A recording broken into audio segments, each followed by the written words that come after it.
আসসালামু আলাইকুম, আমি doctor Ashraful Islam, Maxon homeo হলের পক্ষ থেকে স্বাগতম। আজকে হোমিওপ্যাথিক যে মেডিসিনটি বলবো, আপনারা দেখতে পাচ্ছেন সেলুলোনিয়াম, তারপরে হলো আপনার ginseng, carduus marianus, acid phosphoricum, cantharis, colocynth, ক্যাটাকাস অক্স, syzygium, urtica urens, echinacea, hamamelis, স্কলারশিপ, কন্ডোরঙ্গ, অ্যাগনাসকাস সহ সকল প্রকার হোমিওপ্যাথিক মেডিসিন পাইকারি ও খুচরা বিক্রয় করা হয় ম্যাক্সন হোমিও হলে।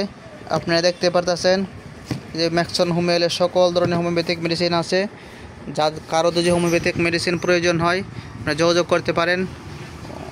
অসংখ্য মেডিসিন আছে আমাদের কাছে এবং সারা বাংলাদেশেই হোম ডেলিভারির মাধ্যমে কুরিয়ার সার্ভিসে দেওয়া হচ্ছে।